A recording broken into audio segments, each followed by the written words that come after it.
this is Janice Sullivan from Sullivan J Photography, and this is part of my Adobe Camera Raw series. I am talking today about the effects area in ACR. So let's get started. I have a smart object, as you can see right here. Once you go in and play with your smart objects, you can always go back in because they are non-destructive. So play is what I say, and go ahead and make your changes, and later on you can come back and do it again.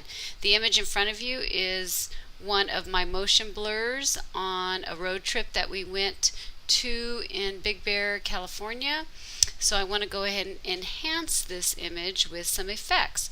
Now, if you haven't seen my tutorials, I have went ahead and talked about all these areas that I globally change, and today we will be in the effects area.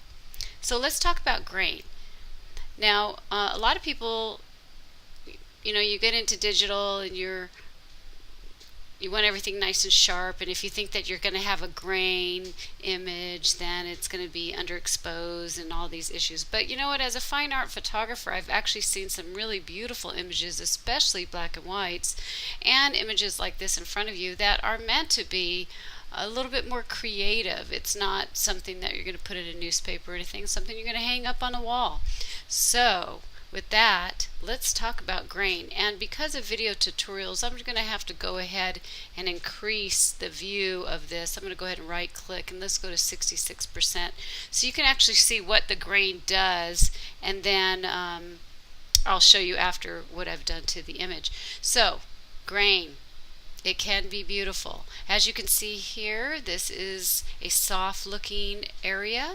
If I take the grain, go to the right, and I take this grain and I'm gonna go ahead and make the amount exaggerated to the right so you can see what it's done. Up here you can always click this, the preview, before, after, or you can type the P key, push the P key, after. Size, to the left, the grain will be very small, and as you take your scrubby and go off to the right, the size will increase, so you get a little bit more of it's kind of more, I feel that it's a little bit more fine art-ish. If you come down a little bit, but you know what I'll show you? Let's go ahead and go in the middle, and then we'll go into the roughness, because then you can kind of see how it would be fun to give the image a feel of like if you're spray painting. If you go to the left, the roughness is obviously really small, and you go to the right, your roughness will become large. And it's different than the size, because see, now I have the rough is, the pixels, you can tell that it's really enlarged the grain. So let's go ahead and go off to the left for the size. So the size does make a difference, and it does look rough. And if I bring this roughness down, come on scrubby, then you can see. Let's do the before and the after. So with these effects, you can really make the image interesting or give it a fine art look. It's hard to see this way, that's why I brought you up in front so you could see it, but this is the soft look. And then if I wanted to add a fun look with more grain effect to give it a kind of a feel of, say, of a painterly effect, grain does a great job. So let's go ahead and talk about the post-crop vignetting. Okay, before I start talking about post-crop vignetting, I'd like to give you a quick tip, or two quick tips actually, on grain and before you process the vignette. So on grain, if you have pushed your image too far, or it's just a bad image and you start getting that banning effects in the sky, a lot of times that might happen if you've really pushed it too far.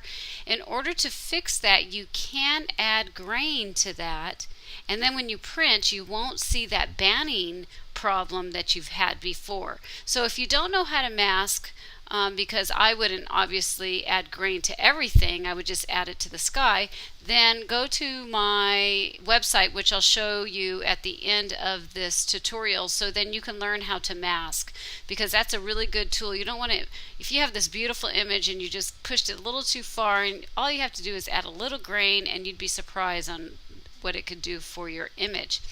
The next tip that I want to give you is, I feel that if you're going to vignette your image, do it in this area right here, the post crop. If you shoot a wide, if you're using a wide angle lens, you probably will see that vignette and you'll think, okay, that's great, but what if later on you want to crop? So what I say personally is, go ahead and fix your image in post if you're shooting raw, which that's what we're talking about. And I've already talked about fixing your lens correction and your color and all that within my tutorials of Adobe Camera Raw. So fix that first, process your image, and then go ahead and do the post crop vignetting, because this way you can really figure it out here instead of the lens. This is about making the effects after you have already thought about your image and how you want it to look and feel. So let's go ahead and talk about the style. In order for me to talk about this style area right in here, I'm going to push the vignette just to the extreme for right now, and then we'll go ahead and talk about these other areas. The highlight priority is made, or it's for your bright images. So if you look over here in this little bright area, you can see that the image still has the grain and the grayish feel to it, because it's paying attention to your highlights. It's going to help you not blow out the light areas of your image. So if you look at that area, if I go to color, it's going to change it. It just brightened the area. It's, I know it's really difficult in video, but just trust me. The highlight pays attention to the lights, and the color priority doesn't care about your whites. So as you can see in this area, it's gotten lighter. Now if your image isn't bright, then go for the color priority. But if it is nice and bright, then pay attention and use the highlight priority. Now let's go back to fit and view. I just did a right click. With that, paint overlay gives it kind of a painterly effect. So let me show you the paint overlay. Let's bring this a little too extreme just so you can see. Let's go to the color. You can see it's dark. Same with the highlights, because all it cares about is the highlights. It's not changing anything else. It's just focusing on your highlights.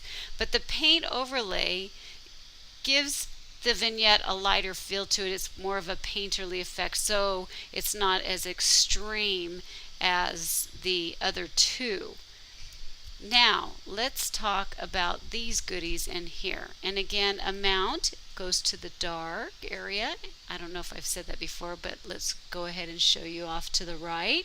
You can vignette white, which I've done in my winter scenes, and it is beautiful. So you can play with your vignette going that way too. But we're going to go ahead and keep it off to the left just so you can see what the deal is.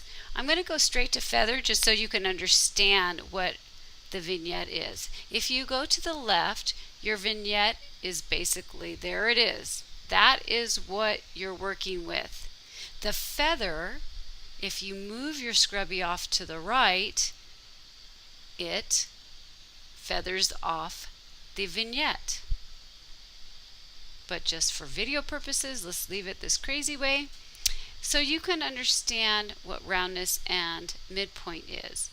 So the midpoint is off to the left. It will take the information and make your vignette off to the side. So the mid area is not being affected.